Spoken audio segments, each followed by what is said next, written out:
Let's have a good look at what our kids are eating. Obviously, the first items to look at are nasty additives.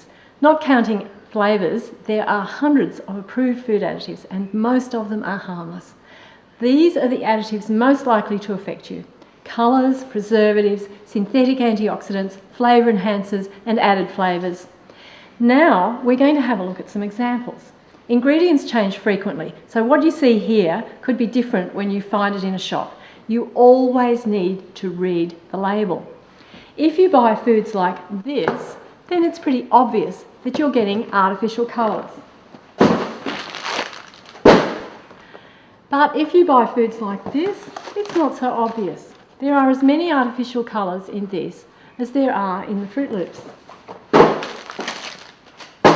So you need to read the ingredients list. This one is a bit more of a trap. It contains a natto natural colour, 160B. It's the only natural colour that affects some children as badly as artificial colour, or maybe even worse, because the effect can be delayed and it can last longer.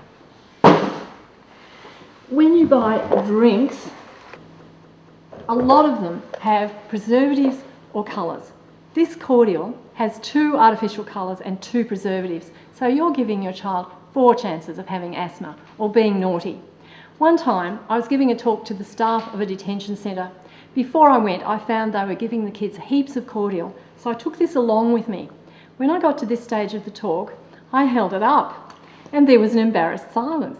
Someone eventually confessed that the week before my talk they had withdrawn cordial as a punishment and all the kids had improved and they were going, "Oh, this is great, this punishment really works." When I held this up, they suddenly realised why the punishment was working. So, no more cordial. Plain water is the best drink. There's something else you need to know. Some manufacturers are using names instead of numbers for their nasty additives. That means to be an informed consumer, you'll have to learn names as well as numbers. Still on the subject of drinks, this is a children's medication that contains the same type of nasty preservatives and colours as the cordial. You'd think you could buy medication that doesn't make children worse. Now here's another labelling trap.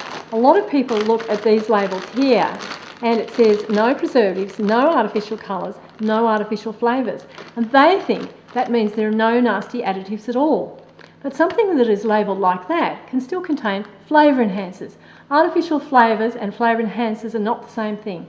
So this one actually contains 621 and 635, the dreaded 600 numbers. Heaps of products commonly eaten by children contain flavour enhancers. Out they go. Next, a lot of people think that antioxidants are good, and they are if they're natural. But there are some synthetic antioxidants that can cause nasty side effects, including behaviour problems and depression.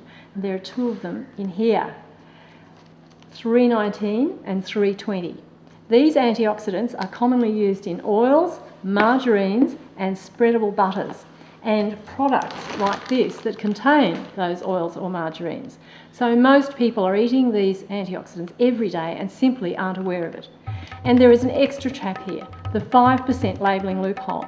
This says that if the amount of an ingredient in a product is less than 5%, then they don't have to list the additives in that ingredient on the label. And so to find out that this product actually contains BHA, you have to ring the consumer hotline and ask them. So most consumers don't know it's there, but it is still enough to affect sensitive children, especially if they eat it every day.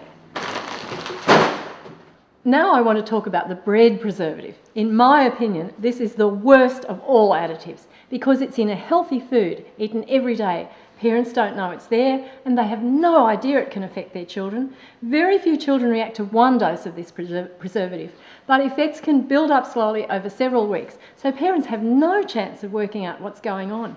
You have to look at the label, and here it says preservative 282. This additive was quietly introduced into most Australian breads in the 1990s, and like all other additives, it was never tested for its effects on children's learning or behaviour before approval.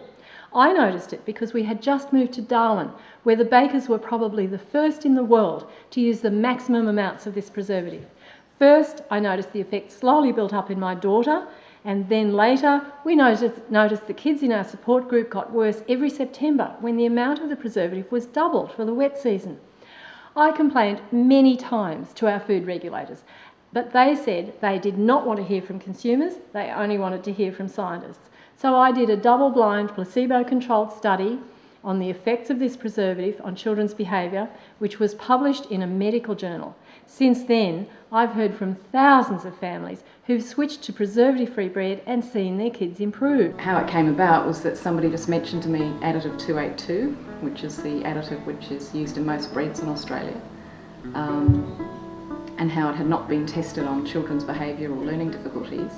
And we took the bread out of his diet, and literally the next day and over the next few days we noticed an amazing change. It was like... One of the worst stories I've heard about is little Christopher from Western Australia. When Christopher was born, he screamed about 18 hours a day, every day, for the first 10 weeks of his life, at which time he and his mother were admitted to hospital because, understandably, she wasn't coping. Then someone thought to put her on the low chemical elimination diet, and it turned out the problem was some food chemicals, especially the bread preservative, going through her breast milk. There is some good news in all this. So many consumers have decided they don't want preserved bread that two of the biggest bread manufacturers in Australia are now phasing out their use of this preservative. But there can still be other nasties in bread, such as antioxidants that don't have to be labelled. So I recommend Brumby's and Baker's Delight as being the safest bread that you can buy. Moving on to unlabelled products, this is pretty interesting. If you buy ready-made food, like this ham and cheese sandwich from a sandwich shop, you don't know what you're getting. So you have to look at the ingredients in a supermarket. I did that, and I found that you can get anywhere between 1 and 10 nasty additives in a simple ham and cheese sandwich, because you can have up to 2 nasty additives in the bread, 2 in the cheese slices, 3 in the spread, and 3 in the ham. So you can end up with as many additives as junk food. You have to know what you're doing. And speaking of junk food, Jamie Oliver is going to show us how it's made. With the food just about back on budget and most of the kids now eating it, Jamie has one last trick up his sleeve. I actually feel sick. He wants to convince the kids not to demand their junk back when he's gone. What I'm trying to do today is show the kids what is in their nuggets, unless they're getting good ones. These are the kids that won't eat my chicken. You know, these are the kids that want their nuggets back. So I want to show them what's in their nuggets. Guys, you got a choice, right? What's that? Chicken nuggets. Right? What's this? Veggies. Sweet stuff. Veggies. Put your hand up if you want chicken oven and chips. Right, this is the problem. Mechanically reclaimed meat. Do you know what that represents? Machines. Okay, it does represent machines. Once they've taken the breast off and the legs off, what are they left with? Chicken. The carcass. That's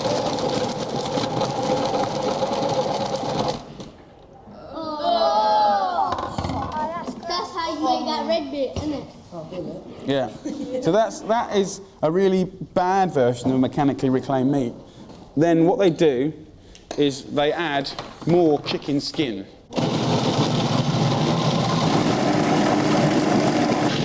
That is how that part is made. Fat.